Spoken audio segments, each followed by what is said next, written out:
Moi Mila, sä oot ollut tänään kymppisynttäreillä. Mitä sä odotat vielä?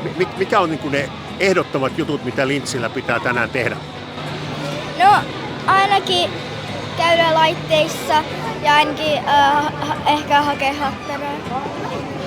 Sä tänä vuonna täytät 10 vuotta tai oot jo täyttänyt, niin mitä sä ajattelet? Millainen ikä on 10 vuotta sun omasta mielestä?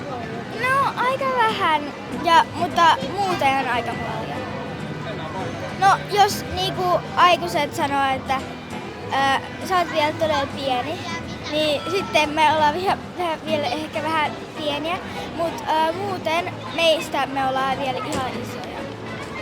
Tässä ei ole kovin pitkää siihen, kun koulut loppuu ja kesä alkaa, niin mitä sä toivot kesältä 2026?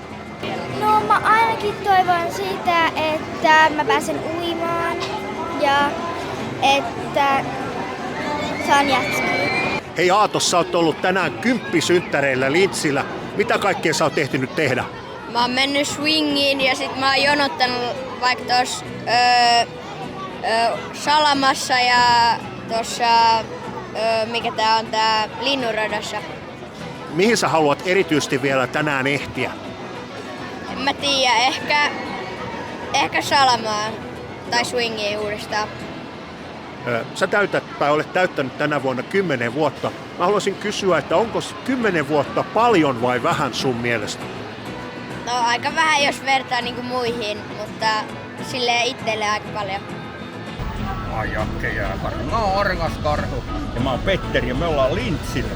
Täällä on kynttisynttärit. Täällä on kova eno. Täällä on näin siistiä. Näin siistiä.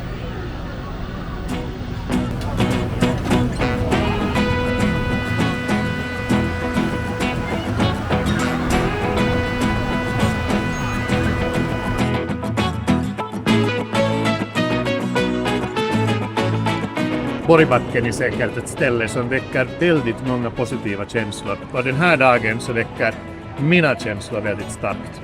Det är underbart att se alla de här 10-åringarna, deras familjer och deras släktingar som har kommit hit till Borgbacken.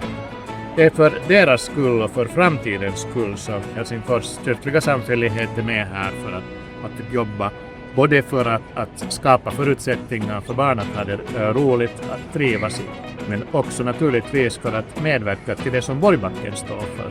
Nämligen att stödja utsatta familjer och sådana som behöver vår hjälp mera.